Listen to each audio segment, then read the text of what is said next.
Pozdrav svima ljudi, ja sam Mari, dobrodošli u novu epizodu vašeg omiljenog serijala Smeše dopisivanja i ispala. Bukvalno ste kraljine, ono majke mi, dan danas mi šaljete na Instagramu chatove. Nije mi jasno odakle kopate vi to. Ali to nije bitno, zahvaljujući vama imamo nove epizode, tako da ništa nemojte da brinete. Moram samo da kažem obavezno da pre nego što krenemo, zapratite me svi na Instagramu, imat ćete dole ili u opisu ili nebitno gde na ekranu, obavezno me zapratite. Hajde da dođemo do 10.000, mnogo bi mi značilo, a mi sad možemo da pređemo na video. Prva slika kaže dopisuju se sin i Ćale. Hej Ćale, kako sam ja rođen? To je duga priča. Ukratko mi objasni. Momak, devojka, nas dvoje zajedno, volimo se, ljubimo se, poljubac, suknja, gačice i brus. A few moments later. Prst, mislim, Đo kao pistać, imamo dve suzice, sad ne bih objašnjavao, opet pistać, jednako beba, jednako porodica. Druže, rekao je ukratko da objasniš, ja ovdje pričam pola sata, zadihao sam se kao maraton da sam trčao. Ćerka piše Ćaletu: tata, vidjela sam pauka ispred kupatila, na hodniku desno, molim te ubi ga, ne smijem da izađem, požuri, plakaću, strah me, tata. Tata je mrtav, ti si sljedeća, pozdrav, pauk. Okej, Ćale je bukvalno u fazonu, vidim da mi se ćerka usrala u gaće, vreme je da je prankujem. Hoćeš da idemo negde? Sve jedno. Hoćeš u bioskop? Ne gleda mi se film. Hoćeš u poslastičarnicu? Ne jede mi se slatko. Pa gdje ćeš da idemo? Sve jedno. Au ljudi, ako išta mrzim, to su flegme od ljudi, znači koji su nezainteresovani za život, ono, nikad neću skapirati fazon, imaš jedan život i ti ga provedeš tako što ti se ne radi ništa, ono, znači, bukvalno, ona ili je flegma ili je nadrkana, mislim, treće nema. Idem do prodavnice, treba li nešto da ti kupim? Kupi kondome, idem u grad sa nekim curama pa će mi trebati zaštita. Sine, reci Ćale, tvoja faca je dovoljna zaštita.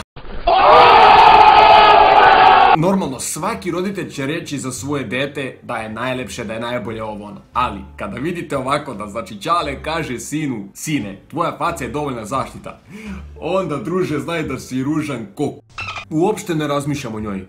Kad ste raskinuli? Pred 21 dan, 9 sati, 38 minuta i 17 sekundi, zašto? Ma ne, ništa, pitam onako, ali vidim da uopšte ne razmišljaš o njoj, znači bukvalno boli te uvo. Ljubavi, šta hoćeš da ti spremim za večeru? Seks i šniclu. I pasulj. Kaka, životinja. Haha, možeš ti izabereš samo jedno. Pasulj. Okej, ovo je bajo u fazonu ono, ma šta me briga za koji seks, nisam ema, briga me bre za sve, daj mi taj pasulj, brate, da mogu poslije se isprdim ko čovek, razumeš? Šta polažiš sutra? Nemački. Good luck. Gracias. Da, ovdje su bukvalno pričali svaki jezik, samo ne nemački, razumeš? Sine, a gdje je kusur? Pa Kevo, kupio sam žvaku. Od kad je žvaka 500 dinara? Nemam pojma, Kevo, i ja sam se šokirao. Realno, druže, mogao si da kažeš bilo koji drugi izgovor kad si već potrošio 500 dinara, a ne da si kupio žvaku. Ono budala može poveruj, ovo jesi normalan ti. Devojka piše momku: nije dugo na TV-u bio neki ljubavni ili tinejdžerski film i onaj u kojem su napaljeni. Ajme, da, preodlični su takvi filmovi, obožavam te. Obožavam ja tebe. Nisam rekao da obožavam tebe, već takve filmove. Ovo je toliko neprijatno, ovo je užas, znači, ne mogu samo da zamislim kako se devojka osjećala u ovoj situaciji kad je dobila ovu poruku. Druže, mislim, dobro, ovako i kad pogleda poruku, realno izgleda kao da je napisao njoj obožavam te, ali opet ono, cringe, ne znam, nebitno, idemo dalje, fuj. Gde si? Šetam kera, šutni ga da čujem da cvili. Ovo je novi level nepoverenja, znači, zamislite ono da toliko ne verujete nekoj osobi, da je na primjer izašla da šeta kera, da joj napišete šutni ga da čujem da cvili, bre. Koliko treba da budeš bolestan, ovo nije normalno, znači. Devojka pita momka: ljubavi, šta radiš? Evo me u krevetu, ljubavi, samo što nisam zaspao, ti? Evo me u klubu iza tebe.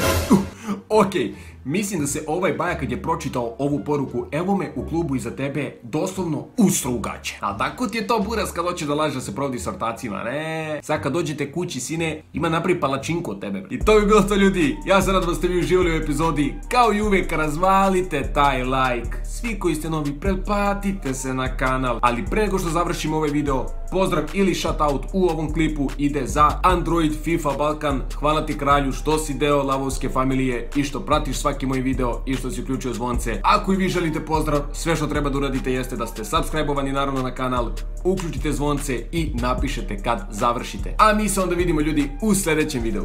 Ćao!